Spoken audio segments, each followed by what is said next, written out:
belə deyək də, Səngərdə yuxusuz qalmışam, atışmalarda. Bir dəfə, əziz dostlar, bir əskərimiz minaya düşmüşdü. Bunun cənazəsini aparanda, Allah rəhmət eləsin şəhidlərimizə. Bunu apardıq. Gecə anası israr elədi ki, mən oğlumun sifətinə baxmalıyım. Və həmən vaxtda televiziyalar səhvən 2 nəfər olmuşlar. Biri, səhv etmirəmsə, müxtəlif rayonlardan idi. Qəbələ İsmailli, o birisi Lerikdən idi.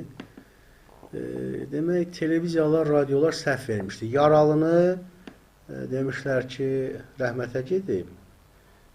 Rəhmətə gedən demişlər, yaralıdır. Ana da israr elədi ki, mən tabutu açıb uşağıma baxmalıyam. Nə qədər dedilər, baxmadı, amma adam minaya düşübdür. Sifət dağılıbdır, Allah rəhmət eləsin şəhidlərimizə.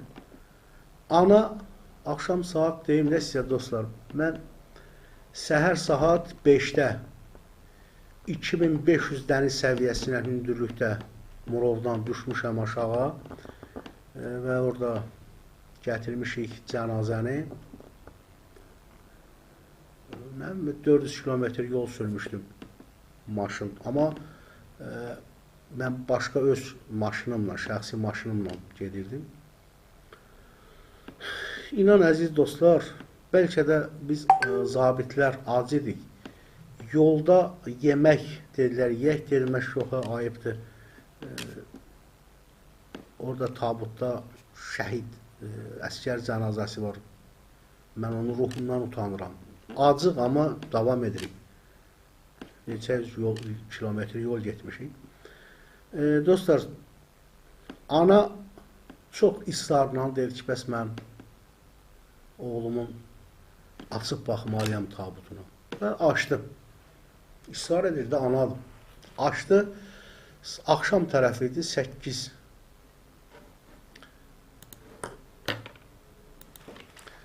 Açdı. Baxdı oğlunun sifətinə. Ana bayıldı. Ananın ürəyi getdi.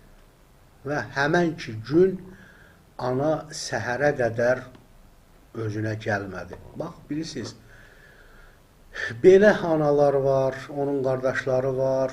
Düzdür, əziz dostlar, mən çox səbirlə, təmkinlə danışıram. Yəni, təhqir etmirəm. Bəli, səhv edib, başından böyük səhv edib, özü boyda, nəsli boyda, tayfası boyda böyük səhv edib Samirə əfəndi. Onu kimsə məcbur etsəydi də, onun başına tapansanı dirəsəydilər də, etməməli idi.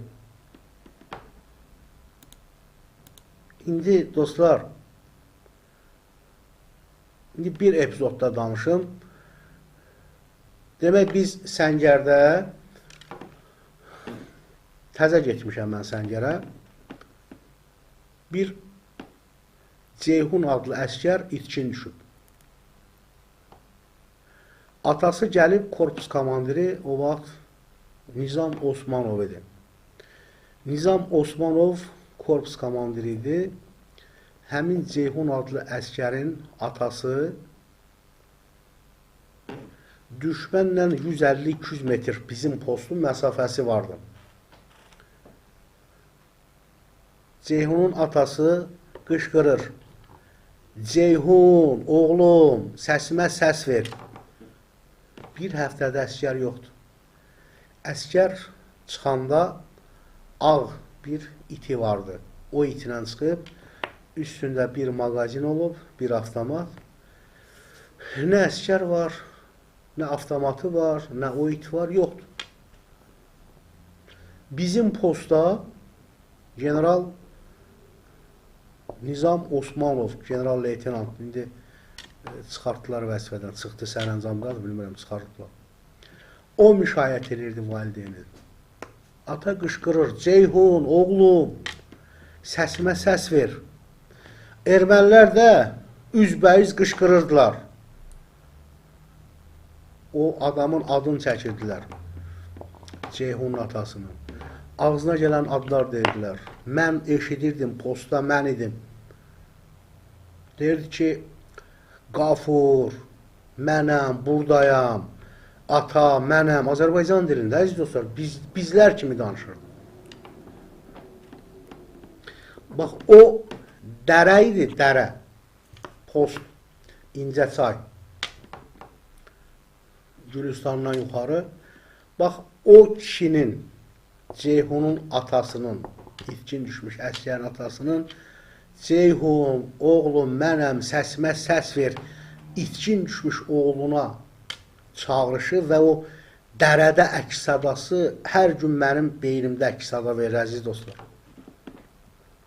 Mən onları görmüşəm, mən şəhidləri görmüşəm, mən durub heç vaxt Samirəyə deyənmərəm ki, sən düz etmişsən. Samirə səhv edib, yanlış edib və o səhvi, o bədəli ödəmək lazımdır.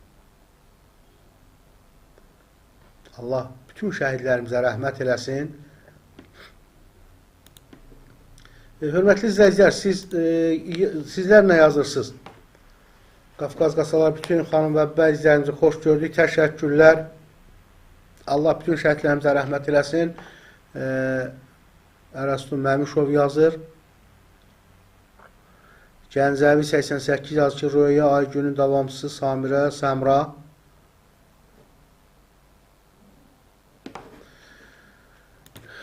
Dostlar, fikirlərinizi bildirin. Amma yenə də deyirəm, çox xahiş edirəm. Əgər məni izləyirsinizsə, söyüş söyən şəxslərdən olmayın.